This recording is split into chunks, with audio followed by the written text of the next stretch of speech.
And there goes the sun.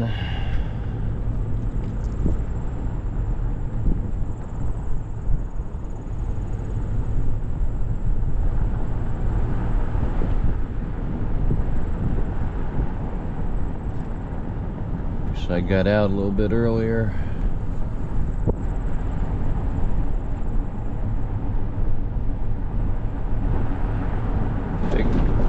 Figured I'd take y'all on a ride around Culp's Hill. Haven't been here in a little bit.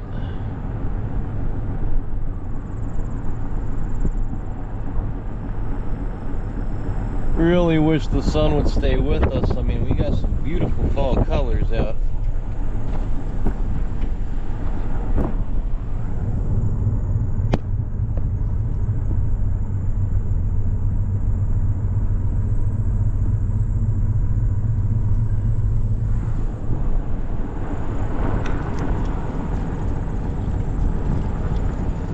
Sorry about the wind.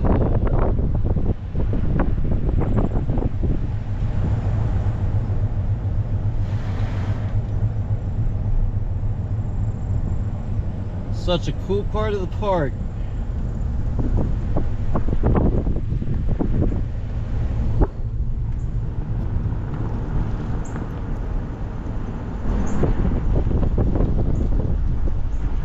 Barb of the fish hook. Yes, sir, a most important position. Some folks would say even more important, slightly more important perhaps, than Little Round Top.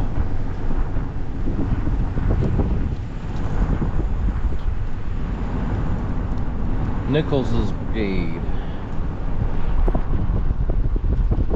So unlike, you know, lots of the interior of the battlefield and Cemetery Ridge, this is one part of the park where you'll see lots of signs and a few monuments to the Confederates as well as to the Union. You'll of course still see a lot more to the Union, but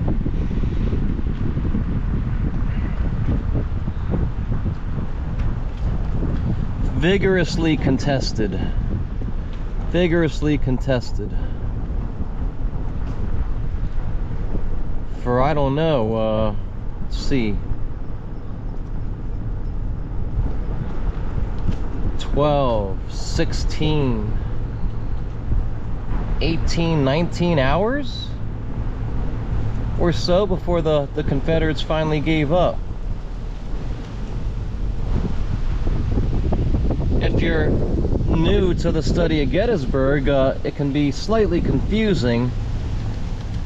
What you'll hear mostly at first in your learning will be about Pop's Green and the breastworks, and for whatever reason you'll hear more about that than the morning of the 3rd. You'll hear more about the evening of the 2nd. Of course, it was the foresight of Pap Green to build the entrenchments with his one brigade that was left all alone. Perhaps one of Meade's worst decisions of the battle.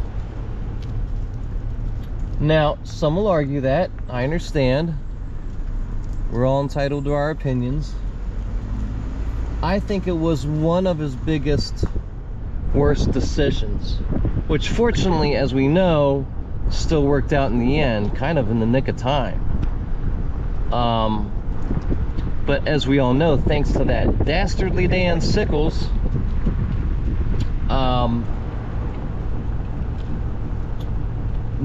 Greene and his lone brigade were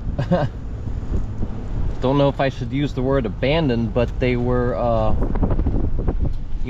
Meade called everybody else on the hill over to help with the situation in Little Round Top, again thanks to Dan Sickles. So, here's to the other officers who disagreed with Greene about building the breastworks in the first place, they could not have been more wrong. They could not possibly have been more wrong about that decision, because once you factor in the fact that he was left all alone for the most of the evening of the 2nd, there's no way that they would have held the position long enough for reinforcements to come back. There's just no way. Now, this does speak to a subject. I'm just gonna keep driving, guys. You know, I've done quite a handful of videos down here. I'm just at Spangler Spring right now, as you can see, and I've done lots of videos down here on the assault across the marsh and the Maryland units and so on and so forth. And we got one right there, 1st Maryland Regiment.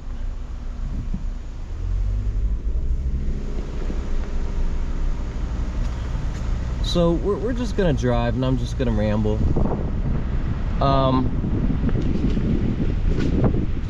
But I mean, just imagine yourself being Greene up here on the night of the 2nd, more or less all by your lonesome, you know, with about 5 regiments holding the entire hill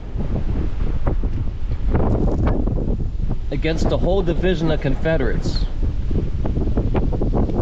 Now granted, they had the upper ground, and as I've mentioned in a couple of videos, you have the high ground equation, meaning that basically it's going to take at least 3 attackers to have a chance at overtaking a position held on high ground. It's going to take at least 3 to 1, perhaps 4 to 1 or more. It depends how, you know, how well buttressed that high ground is, right? You know, and in this case, you know, were there reinforcement, you know, abutments or not? You know, were there rock walls? You know, were there breastworks? If not, it may take 3 attackers or a bit less than that to take the hill. Just gonna get out real quick and pay homage to another Maryland monument. Huh. Sometimes you'll see the stars and bars here. This time we're seeing a Maryland flag.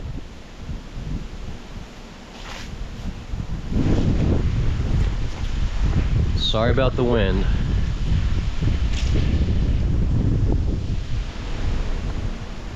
So yeah, I mean, it was a frightful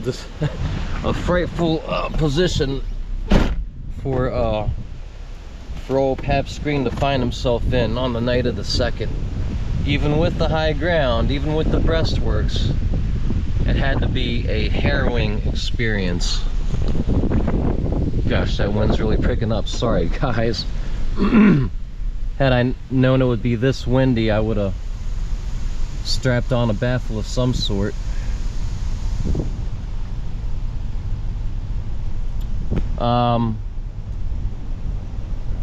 So yeah, it's a really integral part of these 3 days. One fun fact I like to point out, gosh, I'm up to 9 minutes, is the Pabst Greene was so old, being one of the oldest officers in the Union Army at the time. He was 62 years of age. Most of you probably know this, but a few of you may not. Pabst Greene actually taught Robert E. Lee at West Point. There's John White Gary, poor fella who got lost on his way to back to Little Round Top.